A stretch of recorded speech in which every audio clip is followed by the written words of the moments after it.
Hello and welcome to another episode of Access All Areas of Send. Today I'm joined by the lovely Tracey Huggins, who is a parent first and foremost to three wonderful children and has four dogs. Wow, four dogs. She is a carer, a wife, a proud northerner, a counsellor and a CEO of Choice Wellbeing Service. And if you don't know this service, please look them up. I'm going to put the links to the notes. It's a fantastic service. She is a parent care and mental health and wellbeing organisation, and she's an advocate, a blogger. But one thing she's often mistaken for, but is not, and that is that you're superhuman. Well, I disagree there. I've seen your books that you provide, and I've seen the fact that you're moving offices, or the organisation's moving offices, and you are a carer to your beautiful daughter. Um, I know that you are superhuman, uh, but let's talk about you and these wonderful guides, these rainbow guides, which is why we're having this conversation. So Yeah. thank you for joining me today. Thank you for Um, having me. oh no, it's fabulous, and I love the fact that we're Northerners together because I'm a Northerner as well. So my accent's probably going to come back. But let's talk about the choice and wellbeing service first of foremost. So what drove you to provide that service? Because you've said in your bio, you're not just a CEO of this wonderful organization, but you also are a therapist Mhm. and you are a parent carer, which is, extraordinary in itself. So talk to me about, what drove you to develop this fantastic service. I think, and I can be completely honest, to be fair, I think it definitely was just the experience that I had having my daughter. So my daughter has complex medical needs, undiagnosed, physically disabled.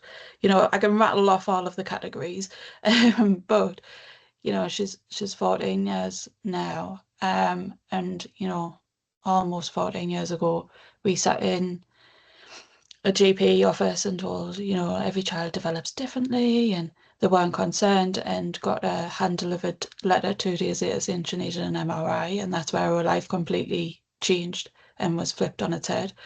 And like for a long time, I'm not going to say I was okay, but I was managing. So, once I'd, got 4 years in, say, and I'd spent a lot of time, doing the appointments, doing the MRI scans, doing the visits to hospital, traveling to Great Ormond Street, coming back up north, and all of these things. And it wasn't until then, and I still do, to be fair, I always refer to myself as like a nodding dog to the system.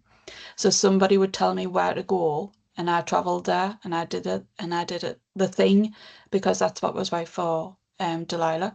So that's what I did every single day. And then one day I got a letter, usual appointment letter, and it said on the bottom, if this appointment is not appropriate for you, please ring this number to rearrange. And I just had a complete breakdown because I'd realized at that point that I didn't have to go that way.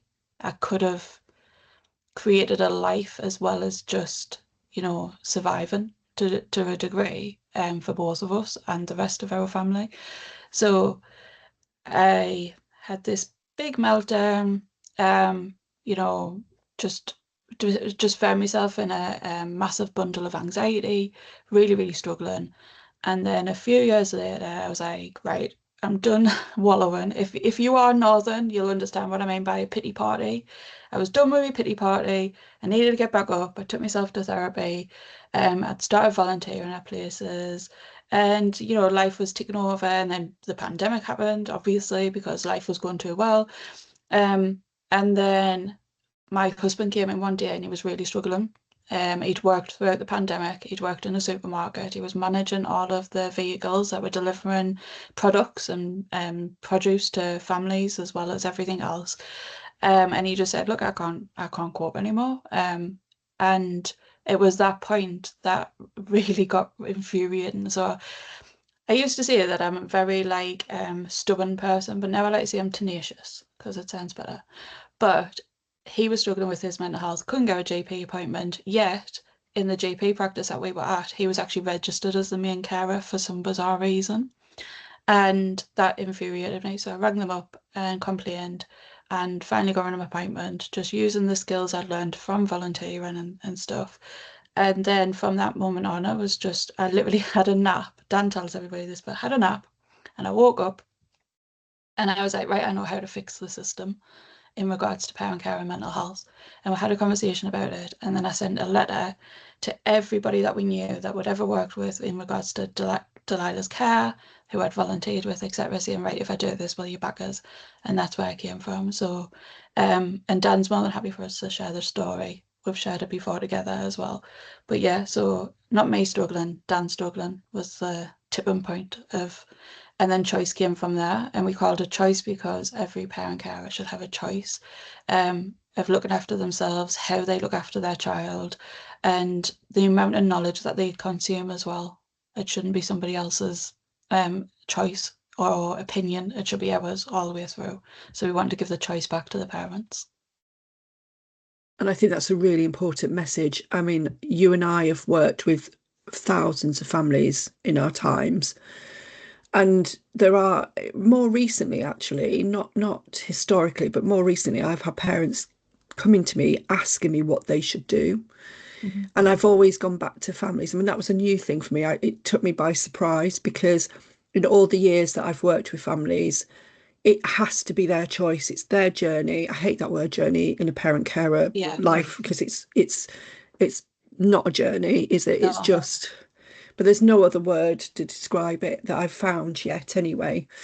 And it should be their choice. They should be in charge of their own like journey, their own directions. Like it shouldn't be led by somebody who's probably never met you. Yep. Or is, treating your children, or you're meeting your children, and sometimes these relationships that you develop with the practitioners, and I don't say professionals because we're professionals, Yeah. It could be in 10-minute increments, like that you do develop a relationship if you see them over time, or if you've got a child with very complex needs and your appointments are quite lengthy and you see them, for years. Yeah. That's slightly different. But I think when you've got a child and you're not sure where you're going and you don't know, you've got an inkling, maybe sometimes you don't, and you go and see those people who should, well, you view them as the experts. Mm-hmm. It is tricky. It's tricky to manage, isn't it? And like you say, adding COVID and your lovely husband, who's on breaking point because he's trying to hold it all together. There was loads of people in our world, in every world actually, whether you've got a child on with SEN or not, but I think it's heightened Mm-hmm. when you've got a child with SEN Yeah. that are just on their knees, aren't they? So Yeah. it's lovely. And the first time I ever got to meet you was that our mutual friend, and I'm going to name her because she'll be listening to this episode, the lovely Maureen, who you and I know as, she's a stalwart and an angel Yeah. to our world. And she gave me these books, and I'm going to show them on the screen now, and this video will go on YouTube. So if you want to catch them, and I will put actually a picture of these on YouTube, on the YouTube videos rather than the whole episode. And I am missing one book, as we talked about this morning. I don't know where it's gone. Um, I think I might have lent it out to somebody, which is great.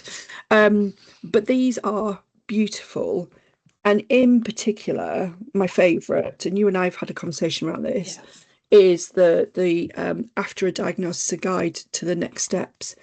It's not a huge book, which I'm really pleased to see because normally they are beefy, aren't they? Yeah. But this is just, I loved this from the moment I got it because it really does break it down. So tell me, because I know the story behind this. Yeah. Tell me the story around why you did this and why it's so important that this is for all parents who are about to begin, Mm-hmm. or maybe they have got their diagnosis and they've literally just been, there's your letter, there's your diagnosis, off you pop, because that happens a lot as well, All of the time. which is why you developed this book, isn't it? Yeah. So tell us the story behind this beautiful book.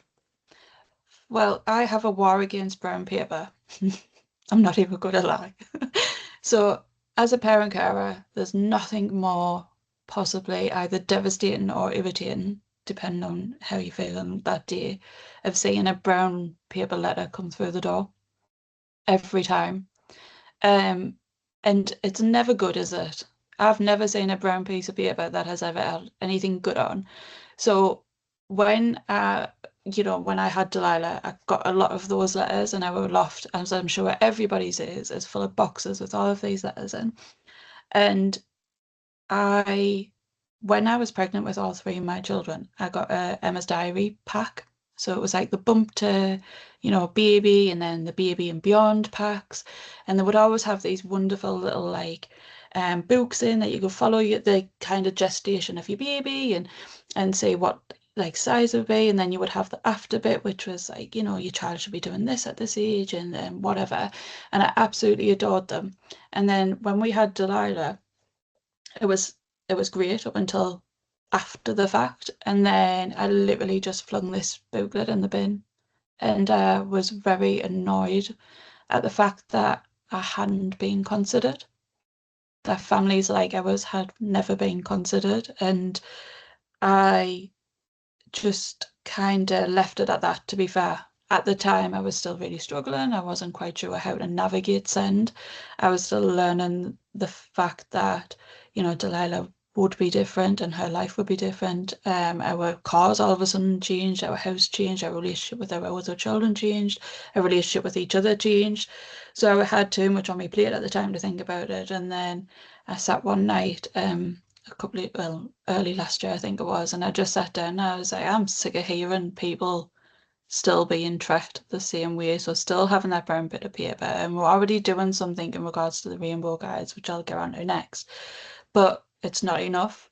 So I sat down and I used my skills as a counsellor and as a parent carer, but also that northern in me that is brutally honest, which is it's not always going to look better. It's not always going to be sunshine and rainbows. However, there is a way that we can manage it, and there is a way that we can start even from the very off for ourselves, not for our children, because it's, we find a lot of services are based around our kids, but nobody's caring for us.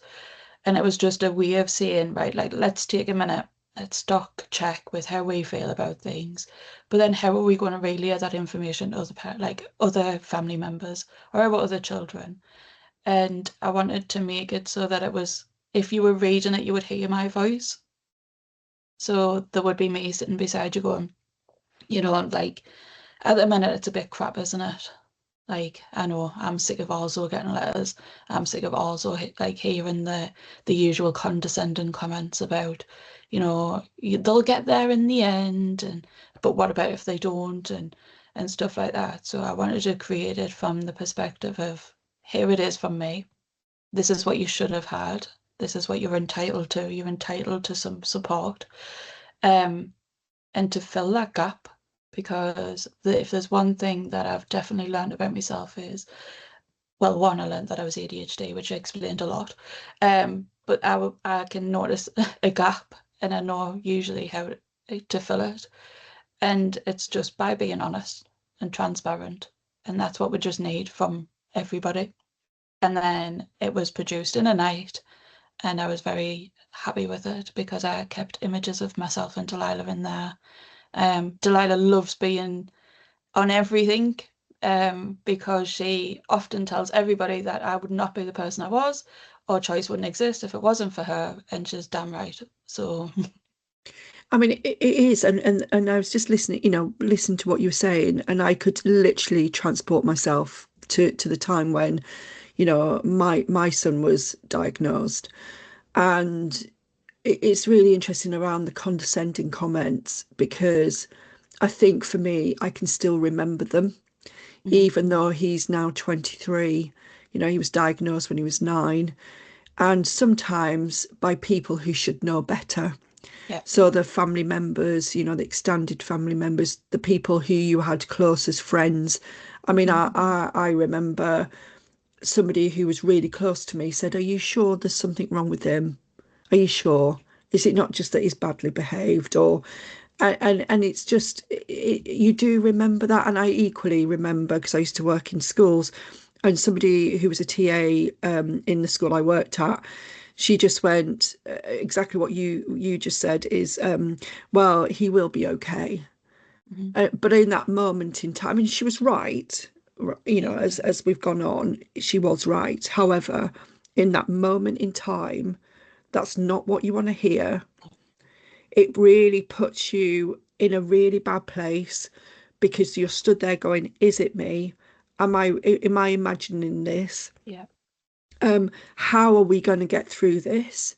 Mhm. You know, how as and you're right, it does change the family dynamics incredibly, and people don't realize that. And you know, if and also I've had conversations where we've had conversations with would-be parents who then are going, well, the worst thing ever I could ever have is an SEN kid. It's It's really bonkers. interesting, isn't it? It's Yeah, really interesting. because there's not enough conversation, is there? So we talk about pregnancy a lot, and we talk about healthy children a lot, and how to have healthy children, how to have a healthy pregnancy. But we never talk about the after effects. And because there's no conversation about it, there's just fear. So when families or when people are planning to have children and they come across families like ours, it instantly instills fear because Yeah. they're not any wiser. It's not publicly discussed.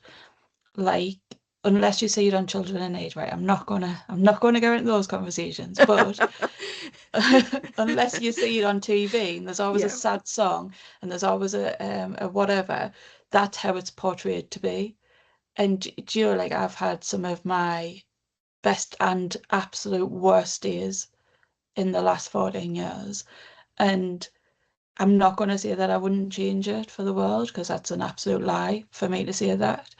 But I think because of that, not open conversation, open, you know, even with practitioners, practitioners aren't open when you're pregnant. They don't have that conversation of what if the alternative was to happen. But yet we discuss, if you were to have cancer, you would know where to go. If you were to be diagnosed with any other life limiting, life restricting condition, there is pathways for that. Not saying that having a child is like that, but there is so many pathways for that just in case, but not for if you become a parent carer. And one of the things that I said, and I'm sure lots of women have said when they've been pregnant, when people have said boy or girl, any as long as it's healthy.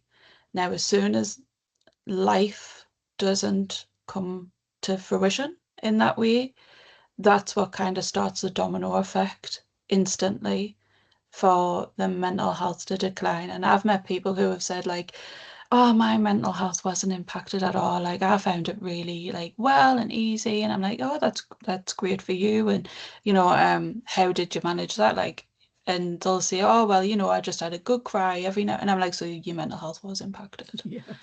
Like, not to point it out, but I need to point it out because I think everybody deals with things differently. But then you have those people who, are happy to just be in it and stuck in it and getting stuck in and not conversing about it, which is perfectly fine. That is their right. I, however, am the complete opposite, where I am like, I absolutely adore all of my children, and but I'm not going to say that it's been easy. I'm going to tell you that it's been hard. And I'm going to tell you it's been hard just as much with Delilah as it been with my 21-year-old daughter because and nothing scares you more than having a teenage girl. And then I found out actually what can scare you more is having a teenage boy because boys can also be terrible. So there's parenting lineage, I suppose, that comes with all of them. But yeah, I think just there is so much to be done regarding conversation before and after the fact. For sure. And I also think that whilst parenting in general is hard, and you've touched on it with, talking about teenagers and the 20s, I've got children of the similar age, and you're absolutely right.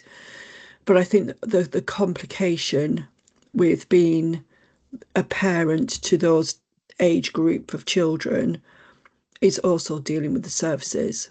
Like Yeah. that is the added layer that actually is, for me, is the trickiest. Yeah.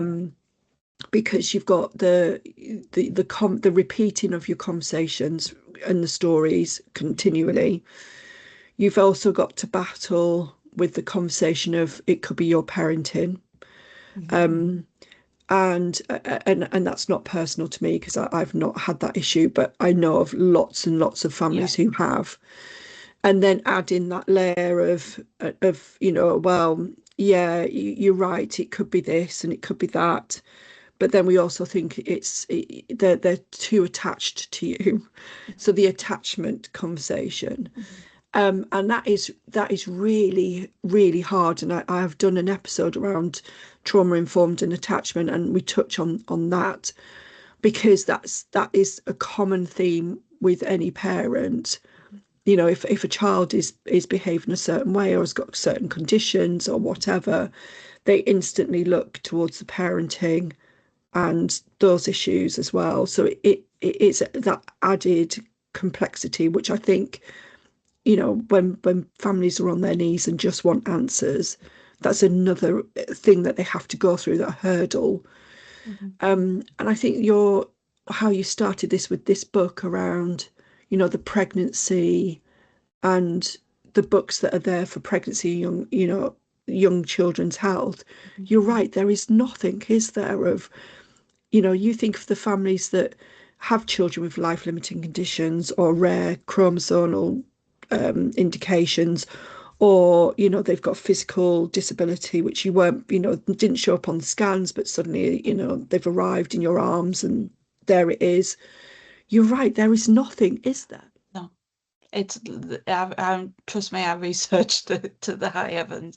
It is just, it's scary. Like for me, it was scary in the sense of we, every person who ever takes a baby home has that moment where they put their child down in the car seat and they kind of look at this baby, tiny little weeny thing, and go, holy hell, like I now have to, parent. I need a, I don't know how, but I'm gonna, do it. Nobody, I don't think I've ever met anybody that has came home fully confident that they knew exactly what they were doing.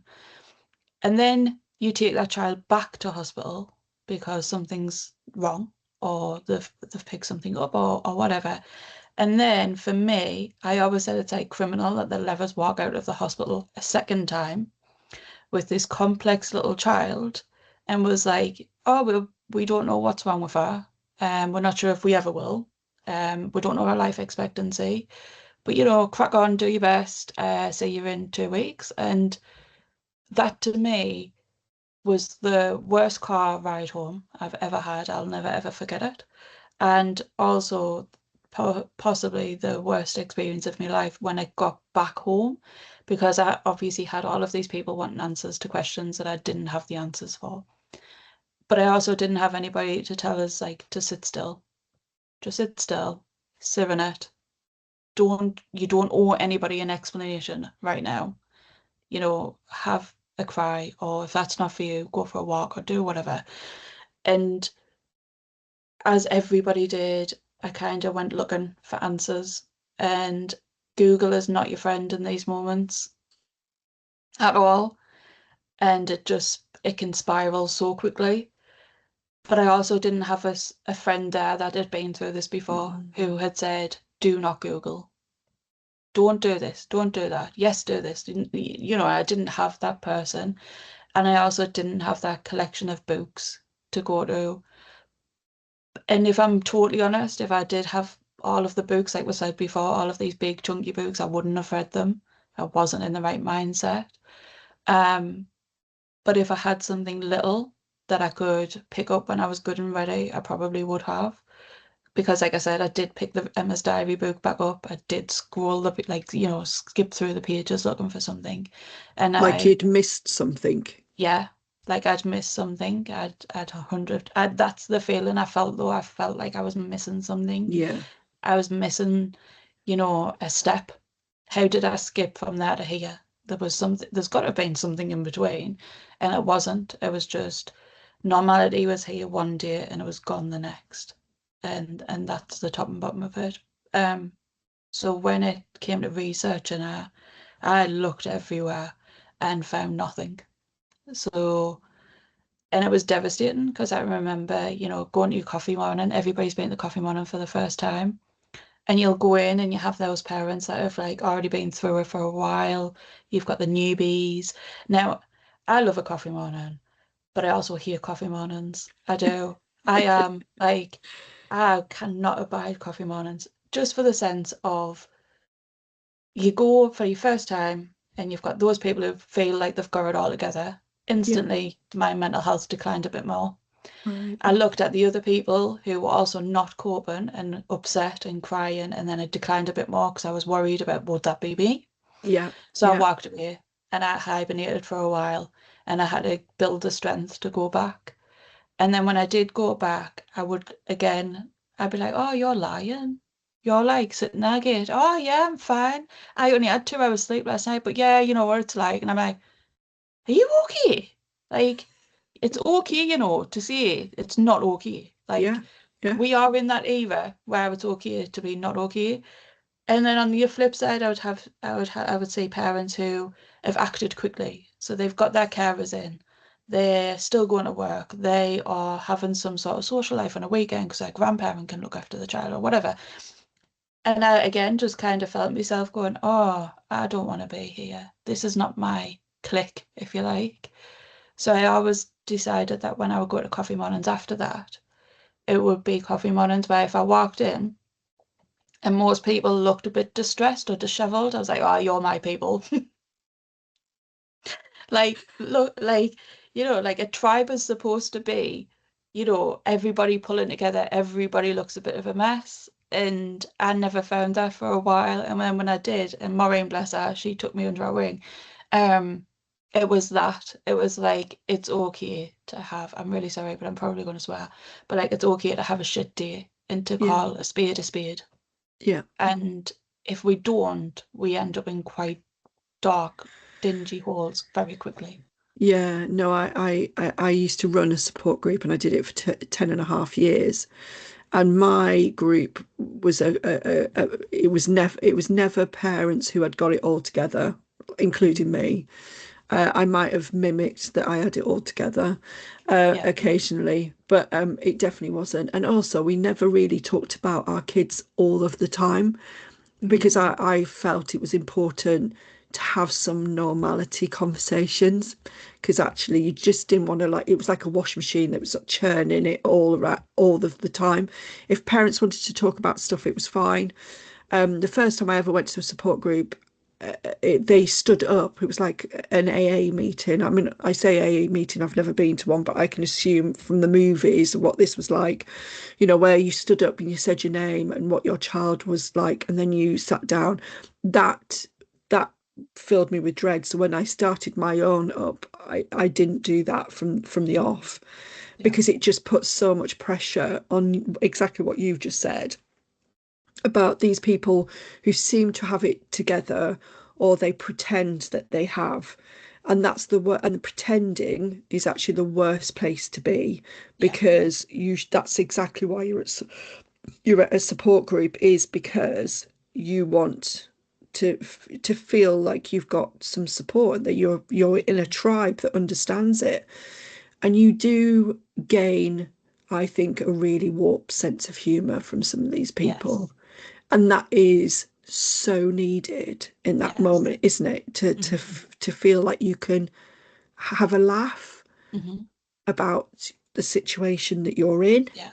You have to, um like, oh, it's so I'm saying you important. have to, and obviously people might disagree, but I feel like you have to have a sense of humor and you've got to almost have a realistic view of life with the sense of humor. So, like I think I've said it to you before when we've met before, and people always say like, oh, God only gives the specialist children to special people, and my response is like, so how does it feel to know that you're not special?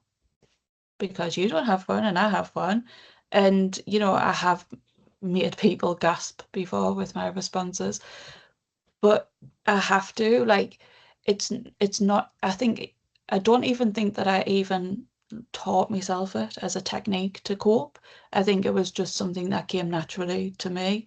And it's funny because people, when I blog and I do make jokes about life, people are like, I can't believe you can say that about your child. And I always say, but I'm not saying it about my child. I'm saying it about my view of this life or how I feel about this life.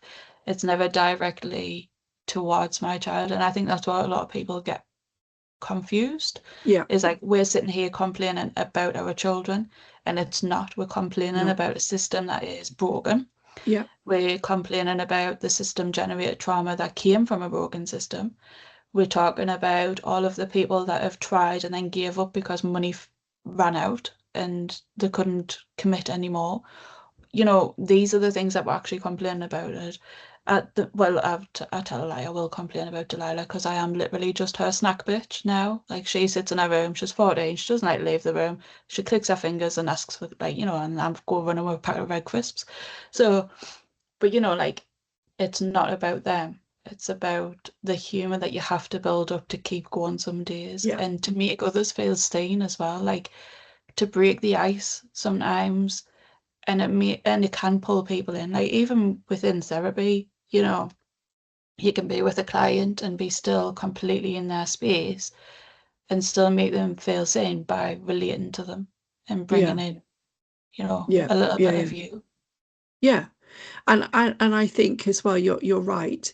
You know, we everybody talks about their children, Yeah, everybody, yeah, and everybody can have sort of a laughter and a view of their children. I think what people find difficult is because our children have got special needs, and they think that we're poking fun at that. We're not at we're not. all. But it is that sense of humour where, you've got to find something, like it's almost like camaraderie, isn't it? Yeah, Of, so my child does this and it drives me bonkers, and it does this, and it's like almost like this, and you give an example, and then the person sat opposite you goes, oh God, yeah, then my child does that. yeah. And it's that, isn't it? It's that conversation where what we're talking about. It pulls people together. It definitely does, because otherwise you feel very lonely very quickly. Mhm. And I think, whilst there is conversations around the increase in special educational needs and disabilities, and we don't know why that is. We don't know whether it's better assessments, or whether it's better communication between us. I don't know what that is. I haven't got the answers for that. But I do think that it can be extremely lonely if you do not have that tribe, that conversations, those open and transparent conversations, because the alternative is that you're dealing with something in a silo, so you're on your own. Yeah, You probably haven't got people who understand around you, or who are saying things like, well, you need to pull yourself together because you've got this child for the rest of your life, yeah, crack on. yeah, Or you've got somebody who's going, well, that child's not got ADHD or autism, it's just they're just being naughty, and yeah. that's not really helpful to anybody either. No. It's so important. And so this guide, which I'm putting up again, is just fantastic. It is literally, you could read it in an evening. It's not even that, actually. 31 pages of pure, like, I wish I had this when I had my child diagnosed, because Same. there was not, yeah, because there was nothing. There No, really was nothing.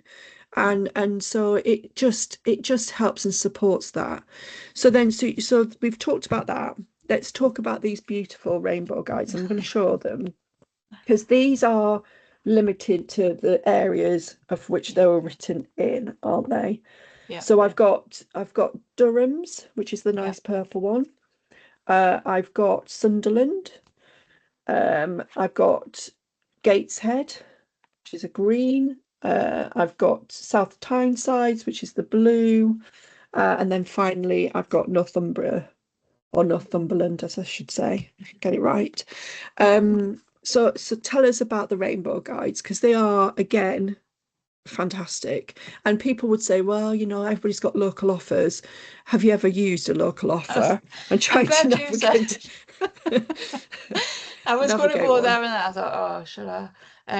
Yeah. If you've ever used a local offer, you'll understand why the Rainbow Guide's very important. Exactly. Um, so the Rainbow Guide actually came before after a diagnosis. So the Rainbow Guide came first and foremost, and I think that was my possible after a diagnosis kind of idea ticking around in my brain. And it was that thing of like, right, okay, so we have the local offer and it's not great, and most people's isn't great either. Um, and I found that within our service, we do a lot of like prescribing, like social prescribing. So it's, supporting people to look at different services, experience different things within their community. And one of the things as a therapist that I prescribe the most is peer support. So finding your peers. But then when you're giving out this advice and guidance, I can't exactly go, you know, go on the local offer, which might be 3 years out of date, um, look up such and such, try the number. It might still be there, might not be there because funding does run out, like I said earlier. And there's not a lot of sustainability within Send. I'll be honest, even as a CEO of an organization, you've got to keep, working hard to keep going. And I completely understand why people fold. So I was like, right, okay, so I've been knocking about this idea of like having a directory for a while. So it would be a little bit like Yellow Pages, that would kind of run through what was available. So we tossed around the idea to lots of organizations, and we ended up with 20 pages. That was it. Not even 20 organizations, I think there was about 12. And the rest was information from key services that a lot of families would use, like wheelchair services, like our autism outreach team, stuff like that. And then there was a bio about us and what our service does. And we had this little 20-page book, and we're absolutely over the moon. It was so skinny. But we were like, bugger anybody that doesn't want to come and be involved. We've started something and we're happy with it. So we ran the first copy. It was February in 2024. Sure enough, by March 2024, we had an influx of lots of organisations that wanted their information in there because it was free to be involved. All we ask for you is to send a bio about your service, 5 things you categorically do, and 5 things that you categorically don't, and how somebody would get in touch with you or what the referral process is. And that was it. And we kept it so simple because when you're a parent carer and you're wanting to look for something to do, or if you're looking for information and you're looking for the right service, we wanted to make it really simplistic to understand. So it was like, basically, if you have a diagnosis of this, you can access this. If you don't, you don't. Full stop. And we were saying to people, be brutal with your language to a degree because the it stamps out misinformation. And that's what we need to do as a community. So we printed another copy in the March, and I think that was like 40 odd pages. And then now I think Sunderland's at 98 or something. I know it's quite chunky now. And then South Tyneside were really keen to have a look and have a copy. So we've worked with parent carer forums to develop them. And the reason we've done that is because I am a former parent carer forum member for Sunderland. And it's really important that A, they get a say and get involved, and B, they kind of champion the work that we do as well. And they know their area best. I'm not bulldozing people. I want to make sure that it's a collective. One of the things that I feel that Choice does really well is that collaborative approach to everything.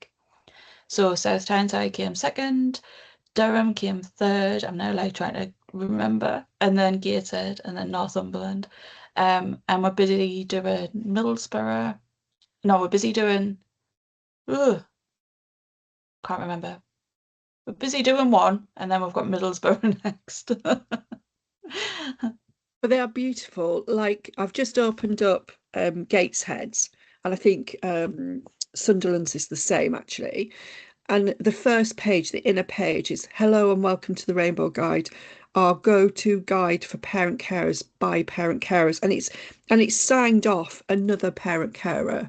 I mean, it's just so important, isn't it, that you become part of this tribe. You may have got the diagnosis and then you may have just gone, what now? What next? I don't know what to do.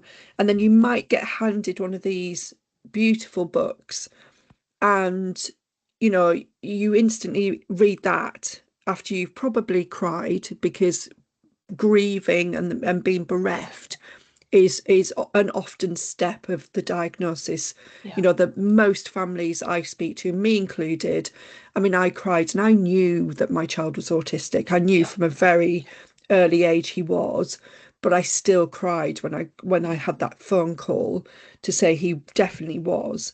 Disenfranchised grief is such an important topic. Such Yeah. an important topic. And maybe That we we could do just, a session. Maybe we should do another yeah, session about that. we'll do That'd be another one. Yeah, we'll do another one. But what I really like about it is that you've got a mixture of local organisations, which are really important, including the parent carer forums, and that's my background as well. That's Yeah. our common link. But it's national organisations as well, like Eric, and the lovely, and I'm always an advocate for it, is Designability Yes. with Same. the Wizzy Bugs, because I've done some work with them over the years, and they're based not very far from me, actually, in the southwest. And it's a fantastic service that offers Yes. free. We've had a Um, Wizzy bug. it is Yeah. fantastic, isn't it? Service. Amazing service. Yeah. And you can, it's remote control. I've even used it, and I managed to not crash it, which is Yeah. great. It gave us Um, definitely an insight of an electric wheelchair before we got to the point where we needed an electric Electric wheelchair, which was wheelchair, amazing. Yeah. exactly. And they look like a toy. All the kids want Yes. one, which is so so It doesn't look important. too dissimilar of a Henry Hoover if you've never seen one. No, that's true. I was thinking about the little Tykes car, but without the Yes. the A lid. broom. Oh, I Yeah, used to love yeah, them. yeah. So it is. These are beautiful. So for anybody who's listening and goes, well, I'm not in the Northeast, so how do I get my hands on them? You're not just if people contact you, you don't just write them for the Northeast, do you? No. So we are wanting to make this a national thing. Um, because Dan will absolutely kill me, by the way, for saying that. Dan keeps me in check. So Dan left his job to come and start Choice with me. So we work side by side, but he does all the money. I do the let's just do it, it'll be fine.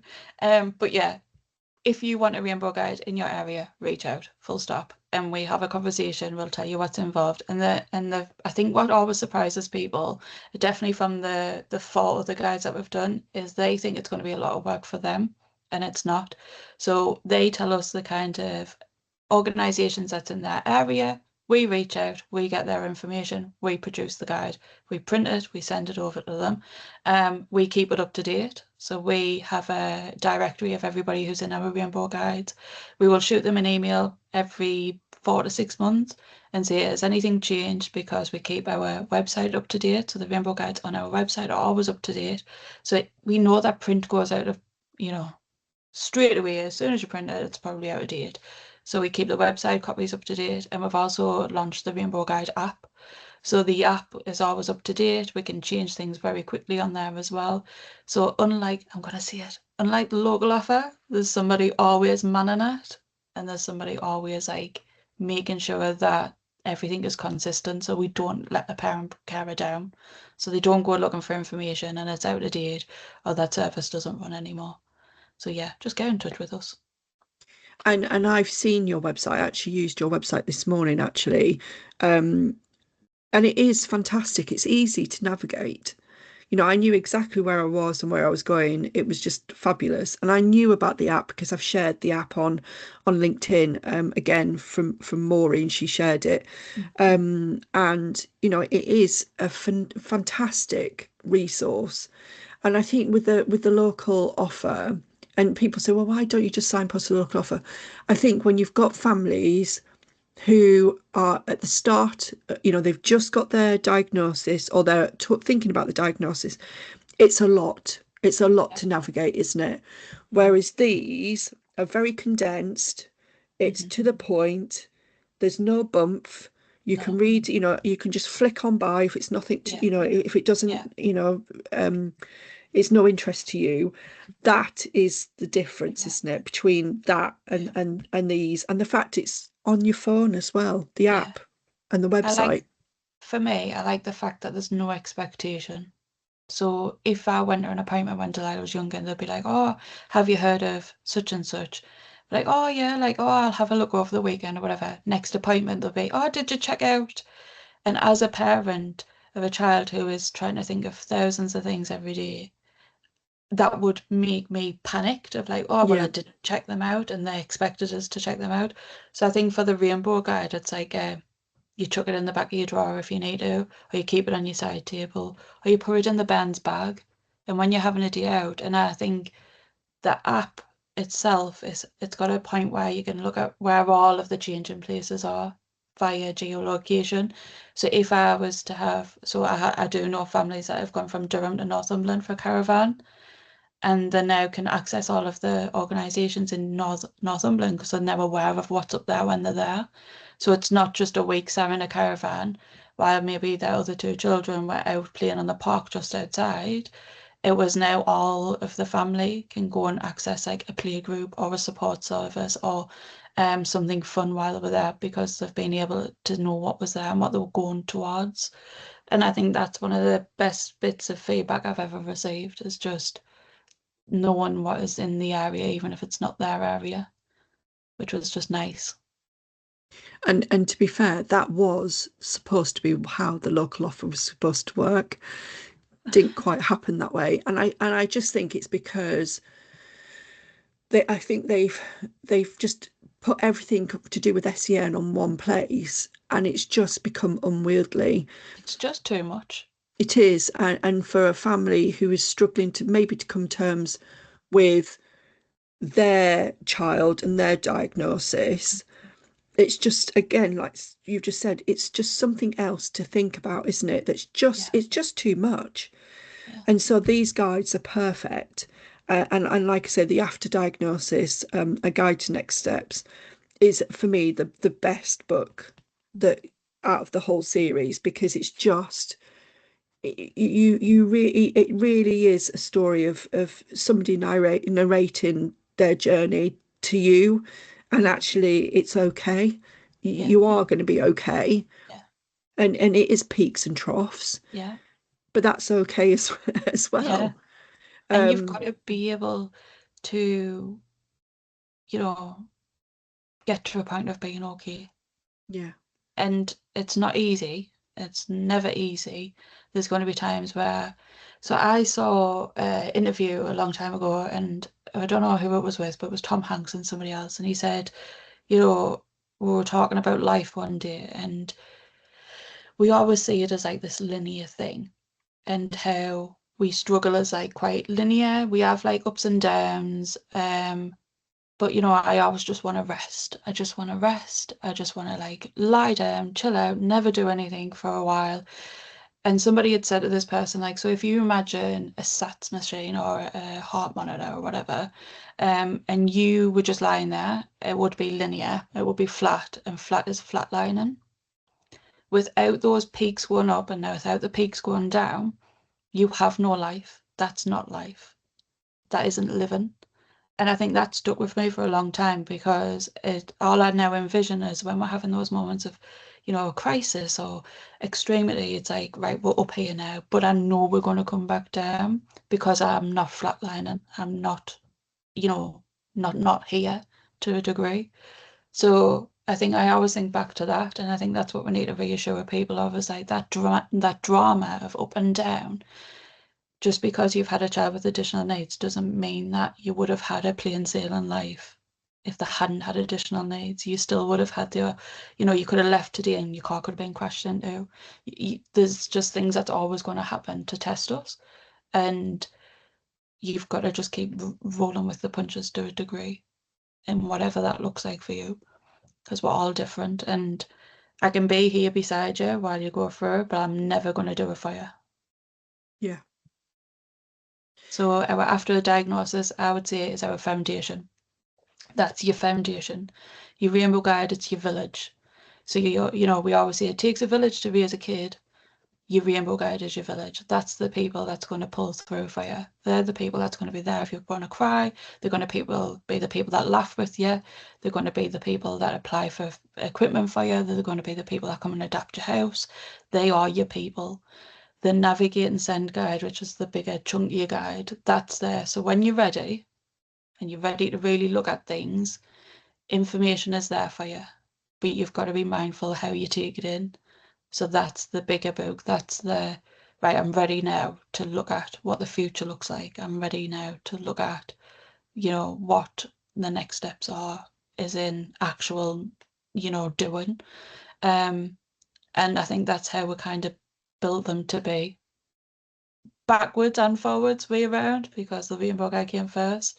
But now I feel like we've got a nice tiered level of like, this is the comfort and the support. This is your village. This is your information. That is very black and white. It's very by the book.